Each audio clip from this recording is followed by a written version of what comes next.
Hello दोस्तों, PSU Bharat heavy electricals का detail में बिजनेस एनालिसिस इस वीडियो में करने वाले हैं। सब कुछ जो इस बिजनेस को लेकर जानना चाहिए उसके बारे में हम बात करेंगे। सबसे पहले डिविडेंड की बात करते हैं।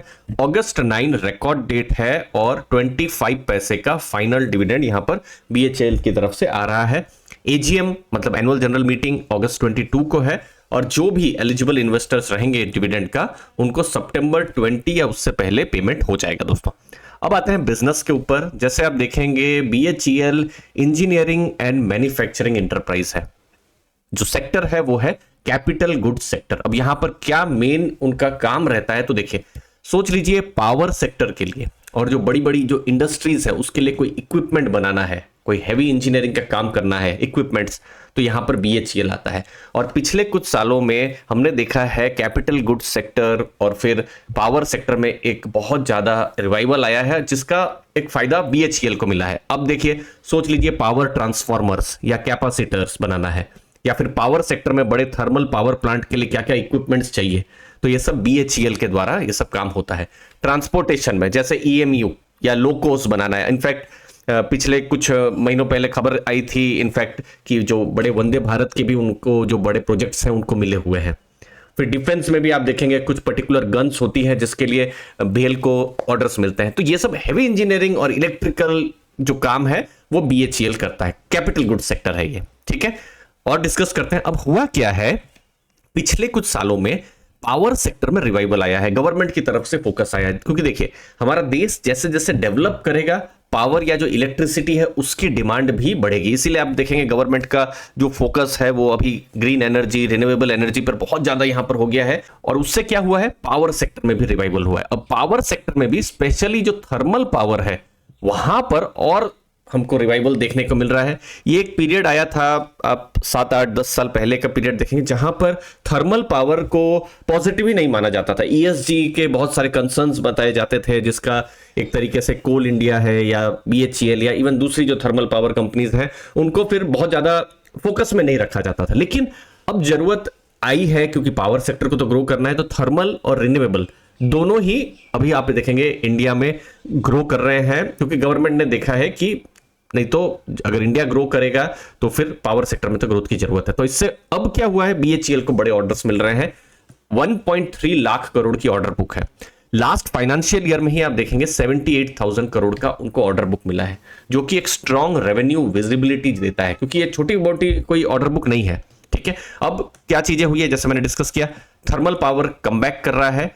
अब एग्जीक्यूशन जो है आने वाले टाइम में देखना है कि किस तरीके से हो रहा है। अगर एग्जीक्यूशन, इनफैक्ट ये एक रिस्क भी है, एग्जीक्यूशन धीमा होता है, एग्जीक्यूशन रिस्क अगर ये ऐसा होता है तो फिर जो बिजनेस है, रेवेन्यूज है, उसके लिए थोड़ा नेगेटिव हो सकता है, ठीक है।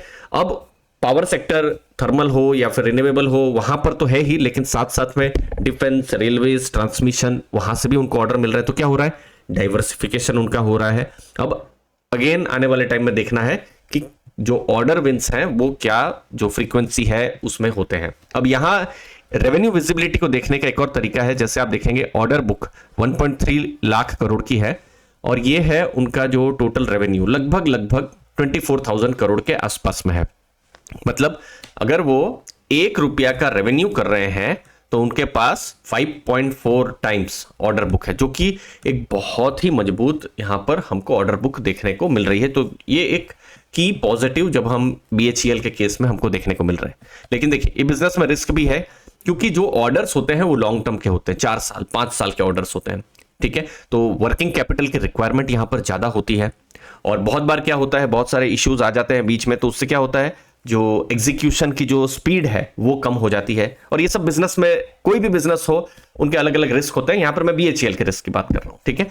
नेक्स्ट है कलेक्शन डेज, ये ज्यादा है यहां पर जब हम बीएचईएल की बात कर रहे हैं। तो ये सब की रिस्क है जब हम बिजनेस की बात कर रहे हैं। अब वैल्यूएशन और क्रेडिट रेटिंग, देखिए वैल्यूएशन अगर आप देखेंगे, जो कि हमको प्राइस टू अर्निंग से पता चलेगा, वैल्यूएशन अगर आप देखेंगे बहुत ज्यादा है, 391, मतलब 1 रुपया अगर प्रॉफिट हो रहा है तो मार्केट 391 टाइम्स उनको ज्यादा वैल्यूएशन उनको प्रोवाइड कर रही है, ठीक है। अब ये देखिए पी रेशियो 35-36 का मीडियन पी रेशियो है और ऐसे पीरियड आए हैं, देखिए 2016-17 में आपको कुछ दिख ही नहीं रहा होगा, 2021 में कुछ नहीं। क्यों? क्योंकि कंपनी ने लॉसेस किए थे। तो ये जो बिजनेस है थोड़ा साइक्लिकल भी बिजनेस होता है, अगर इंडस्ट्रियल एक्टिविटी बहुत अच्छी हो तो सब बढ़िया है। अब 391 को ऐसे में आपको मान सकते हैं कि बहुत ज्यादा यहां पर है।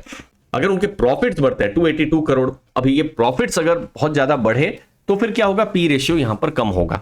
ठीक है, तो एक स्ट्रांग बिजनेस है लेकिन एक हाई वैल्यूएशन, इनफैक्ट बहुत ही ज्यादा हाई वैल्यूएशन में हमको देखने को मिल रहा है। रेटिंग देख लेते हैं, जून का ही रेटिंग है, AA- का केयर ने रेटिंग दिया है।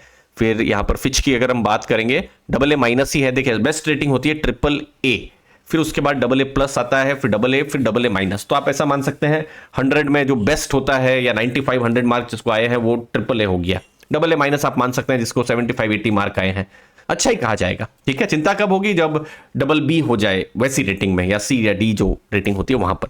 एक चीज अच्छी हुई है कि आउटलुक को उन्होंने स्टेबल किया है, पहले नेगेटिव आउटलुक था, ये स्टेबल आउटलुक किया है, जो कि एक अच्छी बात है। और अच्छा बिजनेस होता रहा तो फिर रेटिंग बढ़ने के भी यहां पर चांसेस है।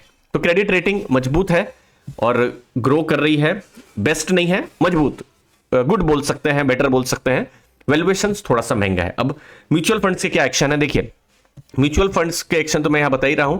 आप यहां पर देखिए जो स्मार्ट जो DIIs जो हैं उन्होंने, देखिए ये DII जो म्यूचुअल फंड्स में फोकस कर रहा हूं, देखिए सितंबर 2021 में 13.73% उनका स्टेक था।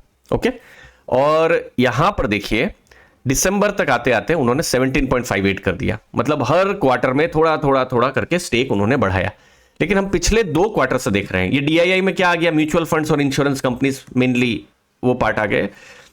तो अभी हम देख रहे हैं पिछले 2 क्वार्टर से वो अपना स्टेक कम कर रहे हैं। ऐसा नहीं है कि भेल को टोटली एग्जिट कर जा रहे हैं, लेकिन वो धीरे धीरे, क्योंकि देखिए बहुत अच्छा रनअप भी हुआ है तो प्रॉफिट बुक करना भी होता है ना। देखिए लगभग 95 से 335 तक पहुंचा है। इनफैक्ट 1.5 साल में अगर आप देखेंगे तो इससे भी नीचे लेवल पर जो BHEL था उसका प्राइस था, आप देख सकते हैं यहाँ, ये देखिए अक्टूबर में 60 रुपीज के आसपास था, जो 2022 के आसपास में। ठीक है, तो क्या क्या एक्शंस हैं, जैसे आदित्य बिरला सन लाइफ PSU 3.84% है, वेटेज ऐड किया है। मोस्टली मिड कैप फंड्स ने यहां पर जो है बाइंग या सेलिंग किया है। सुंदरम मिड कैप 1.02% ट्रिम किया है। टाटा मिड कैप 2.51% ट्रिम किया है। एडलवाइस मिड कैप 1.55% उन्होंने थोड़ा ऐड किया है, और UTI मिड कैप 0.64% ऐड किया है। तो यहां पर हमको मिक्स सिग्नल देखने को मिल रहे हैं, थोड़ा प्रॉफिट बुकिंग जैसा हमको देखने को मिल रहा है दोस्तों। तो एक स्ट्रांग बिजनेस है, ऑर्डर बुक स्ट्रांग है, लेकिन बहुत सस्ते में भी ये बिजनेस हमको नहीं मिल रहा है जब हम वैल्यूएशंस की बात कर रहे हैं दोस्तों। आपके कीमती समय के लिए बहुत बहुत धन्यवाद। मुझे उम्मीद है आपको वैल्यू मिली होगी। चैनल को जरूर सब्सक्राइब करके रखिए। अर्ली फाइनेंशियल आजादी। थैंक यू दोस्तों।